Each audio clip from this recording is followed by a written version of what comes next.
They got 27 checks from 27 different foundation accounts.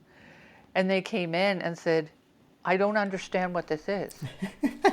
So we explained what the donor advised fund was and how they're going to get checks every year because these clients have decided that's what they want to do. And they actually sent a video about a year and a half later because they had been able to set up a whole new encampment in the Congo.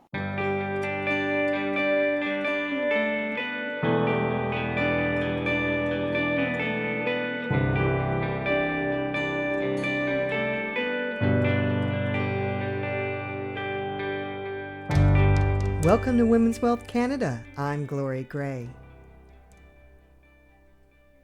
I came across a quote by Winston Churchill recently. He said, "We make a living by what we get, but we make a life by what we give." What does it mean to you to be charitable? Do you like to volunteer your time? Maybe you have a cause that you care about and you donate to them every year. In Canada, we have a tax system that provides generous incentives for us to give to charities. It makes sense. The more we give to charities who support our communities, the less burden the government has to take on to support those same communities. It's a win-win for everyone. It's no coincidence that some of the wealthiest families in our country are often the most generous donors. Their reasons for giving may have nothing to do with the tax breaks they receive for giving, but it certainly doesn't hurt. One of the benefits of being an independent financial advisor like myself is the wonderful tax and estate planning education that is continually available to me by all the different financial institutions I work with. Not long ago, I was on one of those webinars that talked specifically about the tax benefits of charitable giving. One of the speakers on that webinar is our guest today, Carol Bezaire. Carol is the Vice President of Tax, Estate, and Strategic Philanthropy at Mackenzie Investments. In her role, she leads a team of 6 tax and estate planning professionals and 3 financial practice management experts. Carol has her Certified Financial Planning and Chartered Life Underwriter designations and is also a member of the Society of Trust and Estate Practitioners and the Canadian Tax Foundation. I'm excited to have Carol share her knowledge with you. Come listen in and learn how savvy investors save on taxes and make a difference in the world. So let's talk a little bit about the charitable space in Canada. Who gives to charities in Canada? It's based on demographics quite often through the Philanthropic Foundation of Canada. It's where I got my information. So one of the issues is age. 52% of Canadians who give generously are age 55 and up, mostly because they don't have that much in the way of debt anymore. Also, you're looking at the higher income or the higher net worth Canadians who do have it to give. Or you also have the third part is those who are connected personally to maybe a religious cause. Maybe it is family structure like children at risk, mental health. And also the people who are giving most generously are the people who have just had some kind of a windfall. Maybe they won the lottery, they got an inheritance, they're downsizing their home, they've been widowed, not a lot of kids, so they start giving to charity to start saving some tax money as well.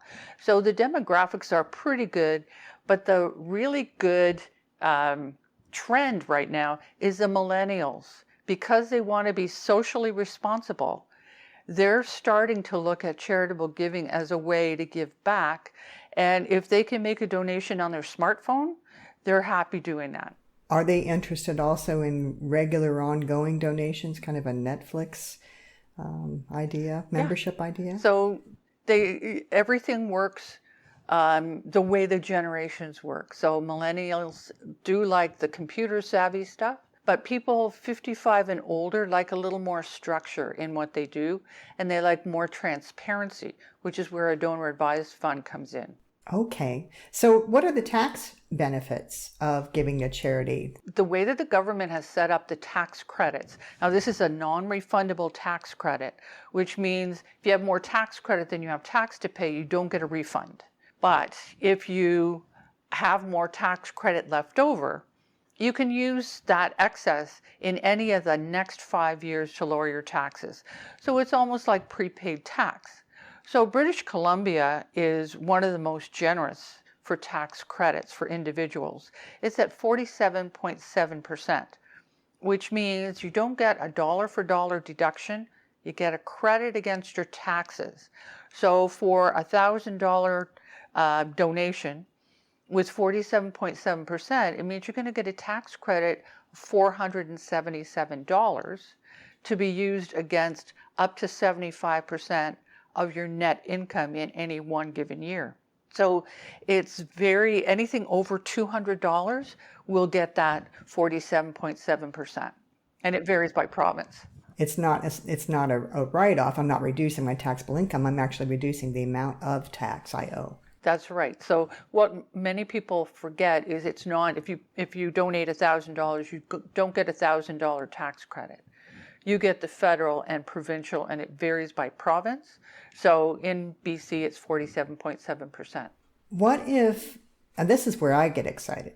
So what if an individual client donates securities instead of cash? So they have a mutual fund, or they have stocks or bonds in a non-registered account, not in their RIF, not in their RSP or TFSA. So it's in their non-registered investment account. They have this securities that they've had for a long time. It now has it's worth a lot more than what they bought it for. Yes. And if they cash it in, there's going to be some capital gains tax that they're going to owe. But what if they decide, instead, what if I donate the security straight to the charity instead of selling it and then donating the cash? What happens then? Yeah, and that is an excellent way that financial advisors can help their clients. Because yes, you've had a successful portfolio, and now some of your clients are stuck. Because I spoke to one client, he worked for TD Bank for 40 years. And his adjusted cost based on his TD Bank stock was like $9. So we just said, you know what, if you donate some of those stocks in kind and have the charity sell it, because a charity is tax exempt. So it moves in, most charities have a trading account. Send those in, the capital gain is 100% eliminated. So if you have a stock you bought for $30 and now it's worth $100, you're going to have a $70 capital gain liability, and one half of it is taxable. But if you donate that in kind, there's no capital gain at all, but you still get the donation tax credit. So it's like two presents for one gift. And what it can do, and we have seen it at Mackenzie, is if you donate just enough to trigger that donation tax credit, the capital gain on the rest of your stock, you don't have to donate all of it, but the capital gains liability on the rest of the stock can be offset by the donation tax credit. So then you can rejig your portfolio. So it's a great thing to do. And then perhaps you can go and purchase the stock again. All the old capital gains liability has gone away, and now you can go purchase the stock again if you like that stock and carry forward. Is that what you're saying then, Carol? Perfect, yes. Okay. You can reset your ACB and you can reinvest again. Absolutely. And we have a number of clients who are really interested in doing that. And the other way that we talk about that, Glory, is for some of the older clients. So if they're sitting on a large unrealized capital gain, what is that going to look like if you pass away tomorrow?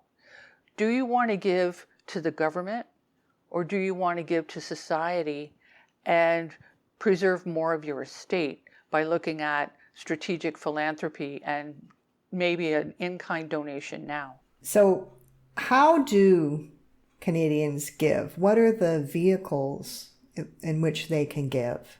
So there's two main ways, Gloria. It would be direct giving, where you send your check to the Cancer Foundation or United Way, whatever you want. And about 88% of donations are made directly. But the new way of doing it in Canada that's getting more popular is 12% will give indirectly. So indirectly would be setting up your own private foundation. I usually use the Bill and Melinda Gates Foundation or the Warren Buffett Foundation. So you run it, you have all the meetings, you do all of that. The other indirect is with the donor advised fund. And that is set up usually in financial institutions. Mackenzie has one, TD Private Wealth has one, Scotia Private Wealth has one.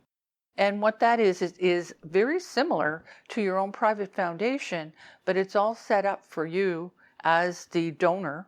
But you work with your financial advisor who becomes an agent to the charity itself, because we have the registered charity set up, which is the omnibus or the large foundation, and in it is your own individual sub-account. And that's where you have the control and the transparency of having your donations managed by your advisor and advised as to who the money is going to flow to and how the investments are going to be made, with the idea at the end, although it's indirect, the charity still will get the money, but with active investment, they're going to get more money over time than they would if you just cut them a check. So more people are looking at that. It's big business in the US as well because of the addition of the financial advisor helping with all of this. And so let's break this down then for the listeners on the mechanics of how a donor advised fund works. So step by step, I'm a charitably minded person. I go into my financial advisor's office and I say, I'd like to make a difference. I'd like to give to a number of charities over the next few years. And I'd like to make the most of it, have money grow rather than just writing a check. So what would they do? So they would sit with their financial advisor, decide that this is what they want to do, and decide whether or not you want to set up your own private foundation, which means you have to go to a lawyer and an accountant to get your charitable registration number. You have to do all the accounting.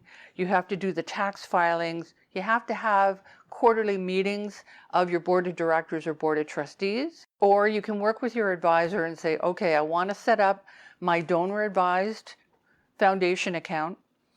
And your advisor will do that. They will then fill out the paperwork with you.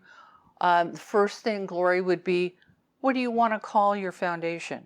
What would you like to call it? Because all the checks will go out under that name. You can name it anything, usually, but, a bad word. So it could be the Bezaire Family Trust or the Bezaire Family Charity Trust. Bring my family into this. And all of the checks will go out under that name. And it's set up under the Strategic Charitable Giving Foundation at Mackenzie, which is the registered charity. So then we decide, okay, if we're going to set this up and name it, how do I want to make the donation? It can be cash. It can be appreciated securities, as we just talked about. It can be an insurance policy that maybe I don't need anymore, and it has a cash surrender value to it. I can donate that, and it will just sit and wait in my foundation account until I pass away, and then that will fund the money that's going to flow to the charities of my choice. So the third thing we do is then we look at, okay, we've got cash in here. I'm going to work with my financial advisor to decide which investments we're going to use in there to grow the money over time. So all foundations are usually balanced and income funds or that kind of investing. Then we look at which charities do I want to help. The Alzheimer Foundation, I may have 2 or 3 that I want. I had one lady who was quite elderly. She has 23. So her account, she passed away about 6 years ago. Her husband had predeceased her. They had no family. So when she passed away, I had told her, these 23 checks you write every year will continue to go out to those 23 charities until there's no money left in your account. So that preserves the legacy as well. And then how much do you want to give to each charity? Is it, you got 3 and you want to give a third to each one? Do you want to, every year you can look at, do I want to give more this year to one? Do I not want to give to this one? So it's very flexible. You can change any year who you flow the money out to. We have a lot of them that are just standing orders. I just want these two charities for the rest of my life and after to get the money in my foundation account. So, and you can change your mind anytime that you want. So that's basically the steps. It's like decide to do it, name your account, pick the investments, look at how much grant, which is the money that flows to the charities, and which charities. So that's pretty much all it is. And then everything else is run for you through the foundation administration. You don't have to worry about the paperwork, cutting the checks. And as soon as you make a donation, you're going to get your donation receipt up front. And you're not going to get it from the main charities that you're funding anymore. You get it all up front. You can plan better. And even going forward, if you know you're going to have a year that a lot of tax is going to be owed, and you have had this donor advised fund in place, you can make another contribution to the account and receive a tax receipt for that year. Is that You right? can put money in another donation anytime that you want. And also with the donor advised fund, third parties can donate. So if I have my foundation and you decide, well, I like what you're doing with yours, why don't I give you a check or whatever, then you'll get the donation receipt. But the beauty of that is a lot of families, we just opened one for husband and wife, and their daughter decided, I want to donate to your foundation. So it's become a whole family issue and a family conversation, which is really nice. And at the end of the summer, when they're all together, they can decide, okay, what charities do we want to give to this year? That could happen too, right? Oh yeah, absolutely. We have one grandmother who set up 3 accounts because she wanted to teach charitable giving to her 3 grandchildren. So she's joint on all 3 accounts, but the grandchildren, she's working with them and they get to name the charity and research the charity of which one they want to sponsor. So they don't have to do it all together. They each have their individual cause that they really think is important, and Grandma helps with that and puts the money in. And we talked about how they will name the foundation. Is there an opportunity for them to give to each individual and charity anonymously every year? Yes, they can do that. They can have their charity named, or they can just send it anonymously. So the charities just get the money. The important thing is streaming the money out to the charities. And we're not competing with the charities. What we're doing is helping them, because it's a great way now that charities can't do a fundraising gala. And it's really hard to do fundraising activities other than sending out, hey, Gloria, here's this program that I think you'll be interested in.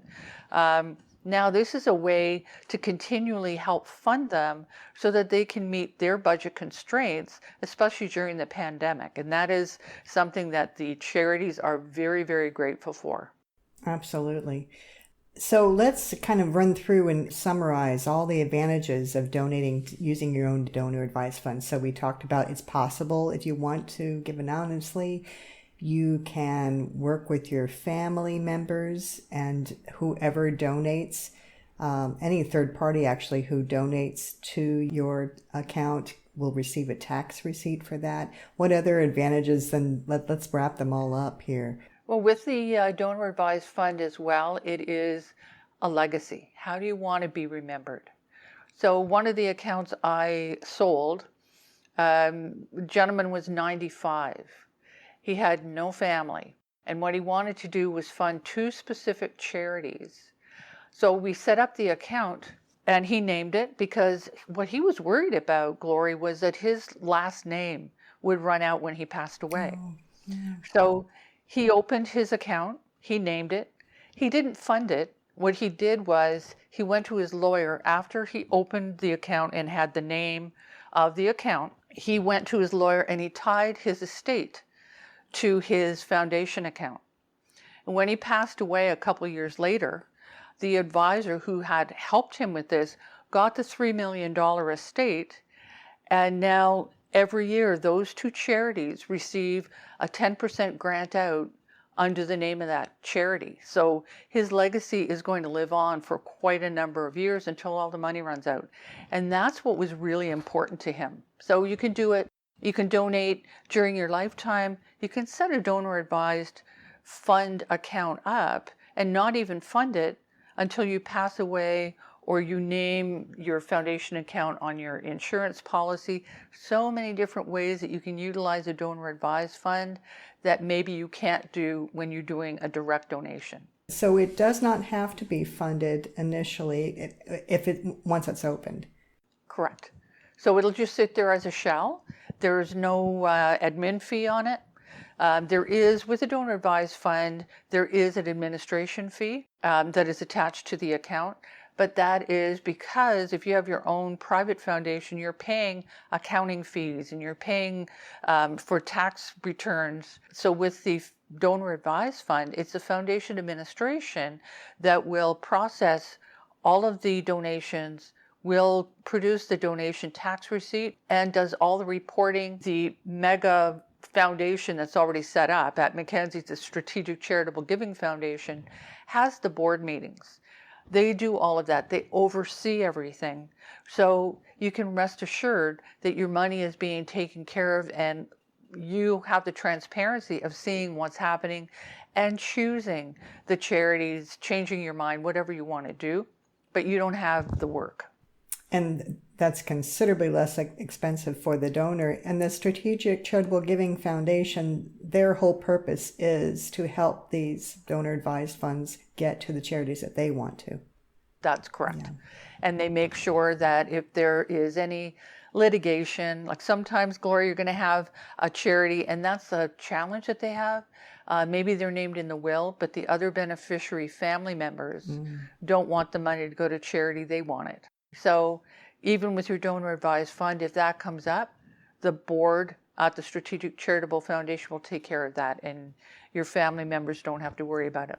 Oh, that's fantastic. When it is time to fund the account, is there a minimum amount that needs to go in? Yes, so the minimum amount is $10,000. The average donation, however, is around the $40,000 mark, if not larger. So $10,000, and then subsequent is only $500. So when you set it up, $10,000. If you're not going to make a donation, then you don't have to put anything in it at all. So you just set the bare bones in place. But if you do want to donate, it's the minimum of 10. Okay, that makes sense. Now, how can we we financial advisors like myself, how can we help facilitate these and get the word out about them? It's a great question. One of the things is you can talk to charities themselves. Some of the smaller charities, as a matter of fact, have grown to the point where they need their own foundation.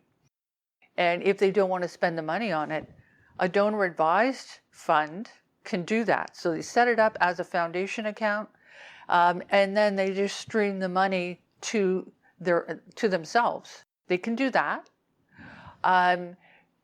And advisors can also talk about if you have clients who perhaps want to set up a scholarship, they can set up their donor advised account, set the scholarship up at the university or college, whatever they want to do in the scholarship area, and then the money will go to fund the scholarship every year. They can hand out the check if they want to, but the money's growing. So as financial advisors, it's part of your overall discussion of their financial picture, their investment picture, their tax picture, their estate planning. So this is just one more little product that you can talk about as an advisor to round out everything. Because one of the reasons we launched the donor advised fund at Mackenzie was because advisors weren't really talking about charity with their clients because they knew they were going to lose the investments. This way, it becomes more a natural discussion with your clients, especially when you're looking at their portfolio. And like that one lady, she's got embedded capital gains in there and she's frozen in time. So that's where the value of advice comes in. And in the US, This has been proven very well by the Fidelity Charitable Foundation, which has about $368 billion in it. It's the third largest charity in all of the US, because they set it up knowing that people will make more and more strategic donations if they're talking to their financial advisor about it, and not just thinking with their heart, they're thinking with their head. So it's the value of advice that you can bring as an advisor. And I know that sometimes we advisors can help actually research the ultimate charity that a client wants to send grants to. Do you see that as well in the field? Yes. And yeah. And it's also, as an advisor, talking about your own philosophy for charitable giving, like what do you do, when do you give to charity? And it's an easy conversation to start with clients, especially if you know that they're philanthropic anyway. We kind of run through then the specific steps to opening a DAF, and the first step for a client would be to talk to their financial advisor about a donor advised fund. So after the donor advised fund is opened, the money continues to grow, and then is it annually that a client can grant out the money to their charities of choice? So glory by law, every charity every foundation, like a donor advised fund, has to flow money out to the charities and make sure they do that. So overall, right now, it's called a disbursement quota of 3.5%. It varies by the donor advised foundation, but for investors who become donors, they can choose in the first year of anywhere between 4% of their donation to 25% to flow out to charity. And after that, they can go anywhere from 4%, so that we meet at least the 3.5% that the government wants to see, to 100%. So if at some point you find you really don't like the donor advised fund, then you can grant out 100%. As long as it still goes out to a registered charity in Canada, you can never get it back, because of course it's a donation that's irrevocable. But you can figure out how much you want to have go to the charities of your choice any year, and it has to be once a year. And can I name my children as successors if I want this donor advised fund to carry on after I'm gone? Absolutely, you can. Yep. And they will continue to work with your financial advisor. One of the things we find now is families who have a donor advised fund are talking they'll meet for drinks with their friends and going, yeah, we set up our foundation and we fund, the Toronto Symphony because I'm in Toronto. And then it's like, oh, that sounds like something my family would like to do. So it's really growing in popularity. Do you have a story of maybe somebody who made an impact on their community and family through a donor advised fund? I do, yes. I had a gentleman who unfortunately was terminally ill with AIDS. And he wanted to set up his own foundation. He had no other family, been very, very successful. And he had gone in to see his advisor with his estate lawyer. So the advisor had talked about, well, instead of setting up your own foundation, because who's going to run it if you're not there, let's look at a donor advised foundation. So I went in and I met with them. And the one thing he wanted to do as his legacy was he actually wanted to have his name in the program, and it happened to be Toronto Symphony, to inspire other people to give. So he had his foundation account do that. And it's still running. He passed maybe 6 months after we got everything set up, but every year it goes to the Toronto Symphony. Another one that I really am proud of is how many people like Doctors Without Borders. So I got a call from them. They got 27 checks from 27 different foundation accounts. And they came in and said, I don't understand what this is. So we explained what the donor advised fund was and how they're going to get checks every year because these clients have decided that's what they want to do. And they actually sent a video about 1.5 years later because they had been able to set up a whole new encampment in the Congo and could help another 40 people who were sick. So you never know how you can change the world.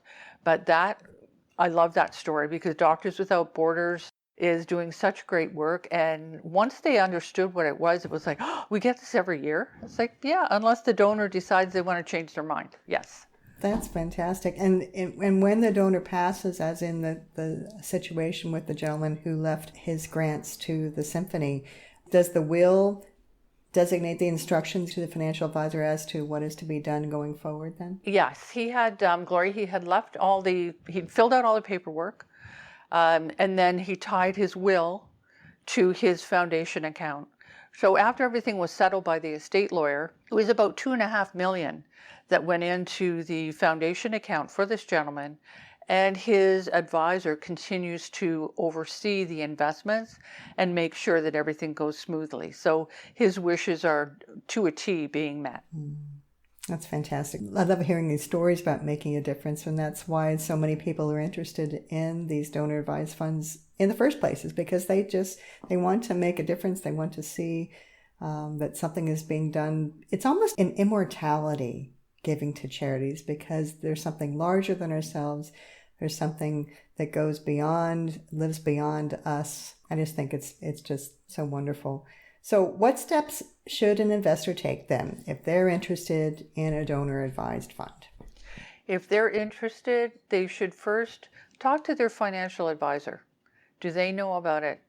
Are they familiar with it? Do a little bit of research. One of the best websites around is called the Philanthropic Foundation of Canada. They have a lot of good information. And then figure out what charities, what causes you would like to sponsor and take care of. So first step is an easy one. Talk to your financial advisor and just explore it. See what you want to do with it and whether or not this is, your upfront donation gets a donation receipt, but you're going to be ongoing funding the charities of your choice. And so it's transparent. You can see it.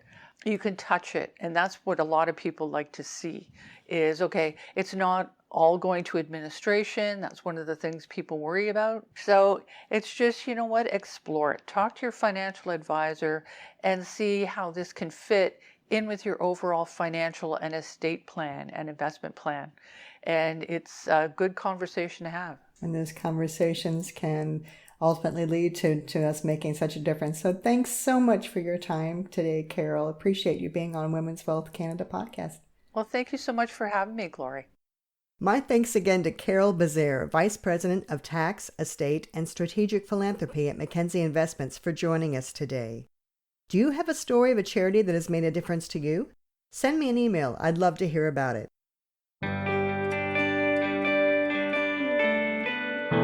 What is the one question you always wanted to know about money but were afraid to ask?